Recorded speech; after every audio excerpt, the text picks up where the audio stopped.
Yan ako, walang iwanan. Ember eyes, sa iyong mga matang may apoy na di mapawi. Eyes, kahit wala. Hindi na uso ang sirena. Sa lugar na ito, ang tanging naririnig ay ang ugong ng generator at ang malakas na tahulan ng mga aso. Isang puting L300 van, walang plaka, ang pumarada sa harap ng isang abandonadong bodega. Bumukas ang pinto at itinulak palabas ang isang lalaking nakaposas ang kamay at may supot na papel sa ulo. Si Police Lieutenant Dion Villanueva. Kahit nakatalokbong, ramdam mo ang panga niyang nakaumang. Hindi siya sumisigaw, hindi siya nagpapanik. Tahimik niyang binibilang ang mga yapak ng kumakaladkad sa kanya. Mga 10, may dalang armas, mahaba. Hindi ordinaryong holdapper to, wika niya sa sarili. Ang isip ay nagsusuri kahit na nasa bingit ng kamatayan. Tinanggal ang takip sa kanya. Sa harap niya ay si Commander Romeo, 50 taong gulang, ang misteryosong lider ng sindikatong Judas. Nakakala ng pulisya ay nalipol na ng 5 taon na ang nakakaraan. Lieutenant Villanueva, nakangising sabi ni Romeo na para bang kakilala niya ito. Ikaw ang magiging regalo namin sa bagong taon. Hindi sumagot si Dion, diretso lang ang tingin sa kausap. Walang takot. May halong pag-aalinlangan sa mata ni Romeo. Matigas, naisip nito. Isang video call ang pinalabas sa isang malaking screen. Nandoon si Dion, nakaluhod. May baril sa batok. Ang kondisyon, palayain ang 4 nilang kasamang naaresto. Kapalit ng buhay ni Villanueva. Welcome sa ating mundo ng Pinoy Boy Love Stories. Mga kwentong puno ng kilig, kirot, sekreto, at tunay na pagmamahal. Dito, bawat kwento ay may buhay. Bawat karakter ay may puso. Bawat eksena, may emosyong tatamang diretso sa'yo. Kung mahilig ka sa mga BL na may halong drama at unexpected twist, nasa tamang lugar ka. Huwag mong kalimutang mag-like kung nagustuhan mo ang kwento. Mag-comment para malaman ko ang iyong reaksyon at ang iyong suggestion. At syempre, mag-subscribe para sa mga susunod na episode at bagong kwento. Huwag nyo rin kalimutang i-click yung notification bell para hindi nyo ma-miss yung mga bagong stories. Tara, simulan na natin ang kwento sa araw na to. Pumalakpak ang hepe. Tanggapin ang kondisyon, pero hindi tayo magpapalaya.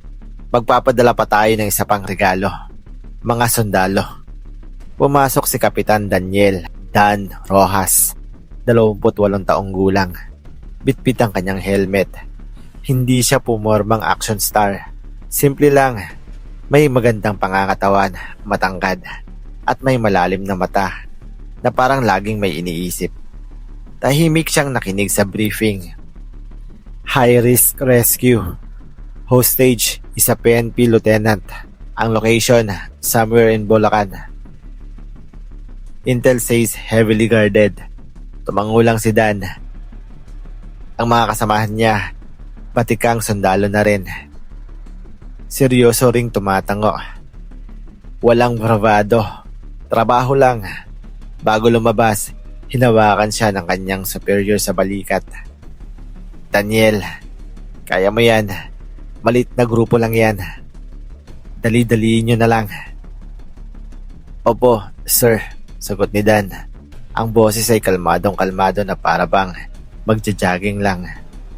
Dumaraan ng isang military jeep sa isang palayan.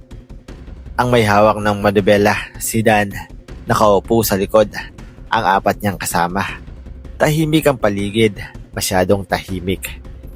Napatingin si Dan sa gilid. May mga putol na sanga ng kahoy sa tabing daan. Hindi ito normal. Hinto. Halos hindi narinig na sigaw ni Dan. Ngunit huli na ang lahat. Isang improvised explosive device ang sumabog sa unahan ng jeep. Sumabog ang gulong. Sabay putok ng putok ng mga baril sa mga tagong posisyon sa gilid ng bundok. Gumulong si Dan palabas ng sasakyan. Bumalikwas siya. Nakapag-aklas Nakita niya dalawa sa kanyang mga tauhan, tuguan, sa gitna ng sagutan ng mga putok ng baril. Isang bagay ang nakakuha ng atensyon niya. Mula sa isa pang sasakyan sa unahan, may hinuhugot na lalaki. Nakaposas, si Dion. At hindi ito itinago ng mga sindikato. Ginawa nila itong panangga. Hinawakan nila sa buhok si Dion. Itinutok ang baril sa ulo nito. Sinisigawang, "Sumuko na kayo! Kung hindi, puputukan ko na ang ulo nito." Sa gitna ng putukan, ang mga mata nila ni Dion ay nagtagpo. Wala pang isang segundo. Sa pagkakataong iyon, wala silang sinabi. Pero may mensaheng lumipas. Hindi humihingi ng tulong si Dion. Hindi sumisigaw. Sa halip, isang napakaliit na pag-iling lang. Huwag, iligtas mo ang sarili mo. Ngunit sa utak ni Dan, iisa lang ang nakaprogram. Hindi ko siya iiwan. Sumabog ang jeep ni Dan. Nasunog ang gasolina. Tumalsik ang mga debris. Sa dilim at sulok, tumakbo si Dan. Nakita niya ang isa pang sasakyan ng mga sindikato. Nakastart na, handa ng tumakas. Sumisid si Dan. Sumemplang papasok sa sasakyan. Sabay bagsak sa upuan ng driver. Pinagbabaril ang sasakyan. Pinaandar ni Dan ito ng mabilis, palayo sa pinangyarihan. Sa rearview mirror, nakita niya ang mga anino ng dalawa pa niyang kasamahan, maatras sa gitna ng apoy. Naipagbalatan pa rin ng mga putok ng baril. May nakatakas.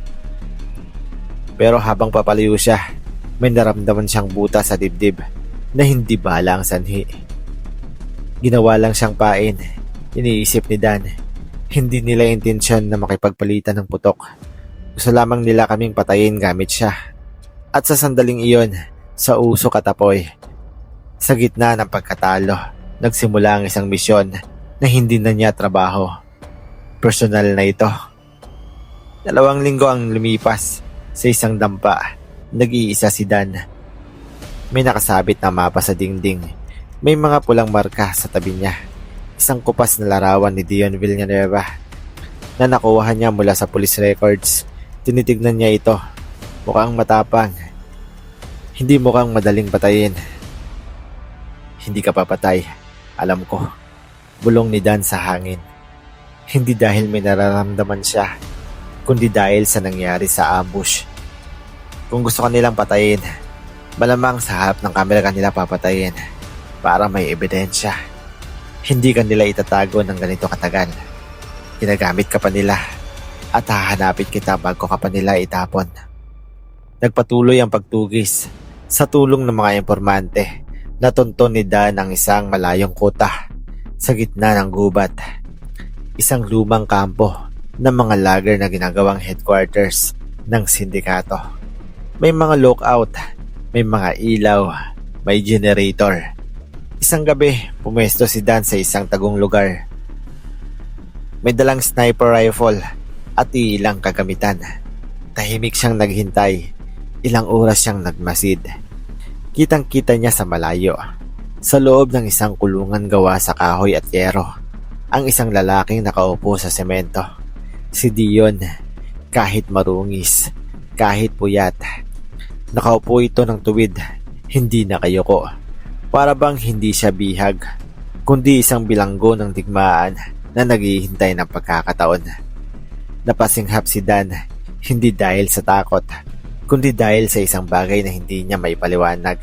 Isang kakaibang pakiramdam ng pagkakakilanlan. Kumakapit pa rin. Naisip niya, hindi sumuko. Nagsimula ang ulan. Sa labas, sa kampo ng sindikato ng hating gabi, nagsimula ang ulan. Malakas. Tamang-tama para takpan ng ingay. Pumasok si Dan, tahimik. Patay ang ilaw ng kanyang taktikal. Sa dilim at ulan, para siyang isang multo. Isa-isang itinumba ang mga gwardiya. Hindi gumamit ng baril. Kutsilyo lang. Tiyak, mabilis. Walang atraso. Naramdaman ni Dion ang kaguluhan. Kahit nasa loob siya ng kulungan, naramdaman niyang may nagbago sa hangin. Tumayo siya, napatingin sa pintuan. Isang putok, dalawa, tatlo. Saka tuloy-tuloy na putukan mula sa loob ng kampo. Biglang bumukas ang pinto ng kulungan. May pumasok na anino. Hindi naka-uniforme, basang-basa. May baril at may matang diretso sa kanya. Si Dan, walang salita. Nagtinginan lang sila. Sa mga mata ni Dan, nakita ni Dion, hindi ang isang sundalong may misyon, kundi ang isang lalaking pumatay ng marami para marating siya. Sa mga mata ni Dion, nakita ni Dan, hindi ang isang biktima, kundi ang isang mandirigmang hindi sumusuko kahit kailan. Hinugot ni Dan ang isang bareta at sinira ang kadena ni Dion. Sa pagkakataong iyon, ang kamay ni Dan ay umabot sa kamay ni Dion para damayan itong tumayo. Isang segundo lang ang hawak, mainit, matigas. May mensaheng hindi kailangang sabihin. Nandito na ako. Salamat. Nagsalubong ang kanilang mga tingin. Kaya mo pang gumalaw? Tanong ni Dan. Ang boses ay halos bulong sa lakas ng ulan. Tumango si Dion. Walang ngiti. Pakita mo sa akin ang labasan. Mula sa kulungan, sumabak sila sa gitna ng digmaan. Nag-ambush ang mga natitirang tauhan ni Romeo. Si Dan ay sumasagupa. Si Dion ay sumasabay. Kahit mahina pa ang katawan, kumuha ng baril sa mga nahulog na kalaban at tumulong sa pagdepensa. Hindi sila nag-uusap, pero parang iisa lang ang galaw. Alam ni Dan kung kailan tatakpan si Dion. Alam ni Dion kung saan susunod na pwesto si Dan. Sa isang sagupaan, nadapa si Dan dahil sa lakas ng putok. Inabot siya ng kamay ni Dion. Hinila siya paahon. Walang salita, mga mata lang. At sa mga matang iyon, may sinasabing, huwag kang susuko, kasama mo ako. Isa-isa, nalagas ang tauhan ni Romeo. Sa huling sagupaan, sa tabi ng isang bangin, napatay nila si Romeo. Pero bago pa ito namatay, tumingin pa ito sa kanilang dalawa at may ngiting tuso. Nagkatinginan ng dalawa. Sa kanilang likuran, ang natitirang kampo ay nagliliyab. Ang mga kasamahan ni Dan, ang mga nakatakas sa ambush, sila lang ang natira. Pero sa gitna ng pagkawasak, may isang bagay na natagpuan. Sa labas, sa gilid ng kagubatan, huminto ang ulan, sumikat na ang araw, lumitaw sa pagitan ng mga dahon. Nakaupo si Dan sa isang malaking bato. Pinupunasan ng kanyang baril.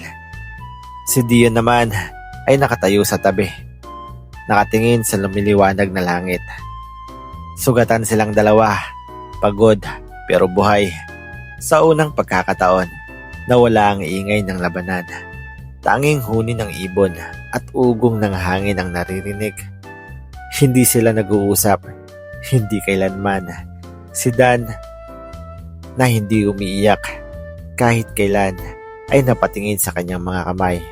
Dugo, putik, at sa kanyang dibdib. Ang bigat ng 4 na buhay na nawala. Hindi niya kasalanan. Alam niya, pero hindi iyon makakalimutan ng puso. Naramdaman niyang may lumapit. Si Dion, umupo ito sa tabi niya. Hindi kalayuan, walang salita. Inabot lang nito ang isang plastic ng tubig at inalok kay Dan. Tiningnan ni Dan ang plastic bottle. Hindi niya alam kung uhaw ba siya. Ang alam lang niya, sa simpleng kilos na iyon, may sinasabing, andito ako, hindi ka nag-iisa. Kinuha niya ang bote, uminom, saka ibinalik. Umupo silang dalawa, magkatabi. Ang sikat ng araw ay unti-unting dumadampi sa kanilang mga mukha. Pinapawi ang dilim ng gabi. Hindi sila nagkatinginan. Hindi rin nagkailangan. Sa katahimikang iyon, sa pagitan ng dalawang lalaking lumaban at nasaktan, may isang bagay na lumago. Hindi pag-ibig na parang sa pelikula. Walang halik, walang yakap, walang matamis na salita. Isang koneksyon. Isang pagkakaunawaan na ang isang tao sa gitna ng digmaan ay handang iligtas ka.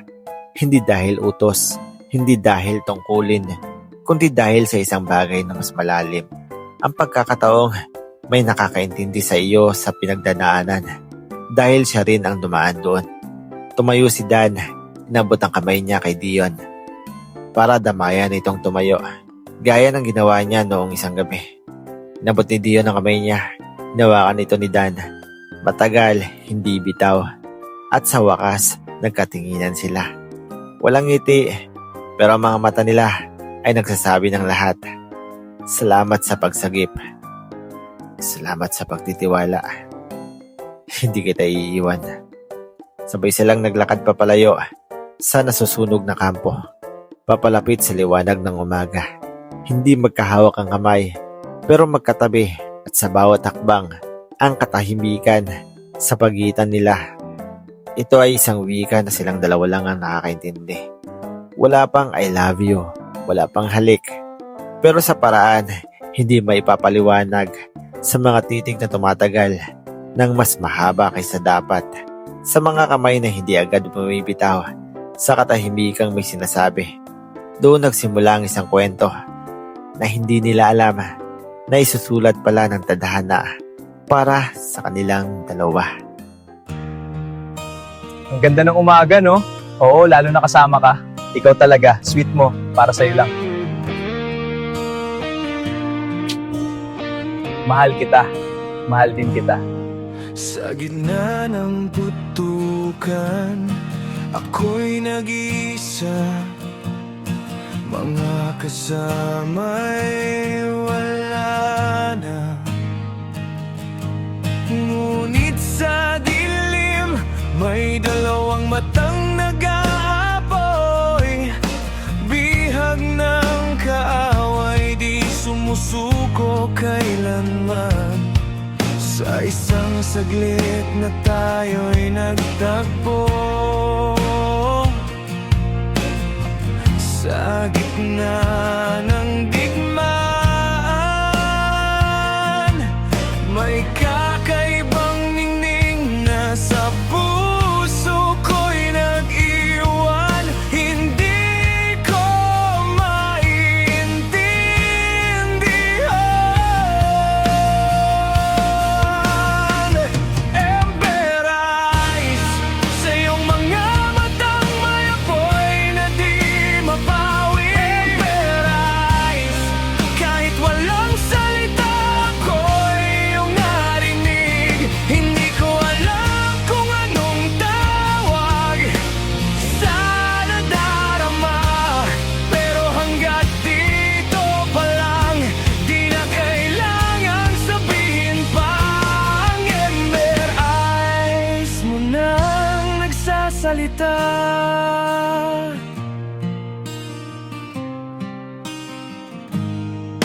Sa loob ng kulungan, dilim ang tanging kasama. Ngunit nang ika'y dumating, may nagbago sa aking mundo.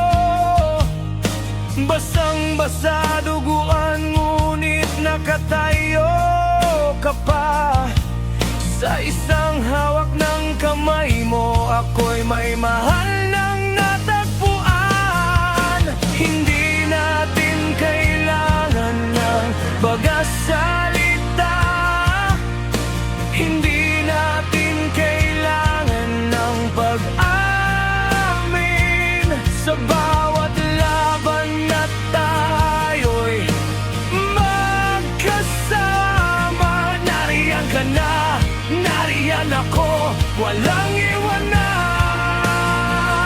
Ember eyes, sa iyong mga matang may apoy na di mapawi. Ember eyes, kahit walang salita ako'y iyong narinig. Hindi ko alam kung anong tawag sana darama, pero hanggat dito pa lang, di na kailangang sabihin pa. Ang ember eyes mo nang nagsasalita. Minsan ang tanong ko sa sarili ko, ba't ganto? Ba't siya? Bakit ngayon pa? Pero wala namang sagot. Ang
At ang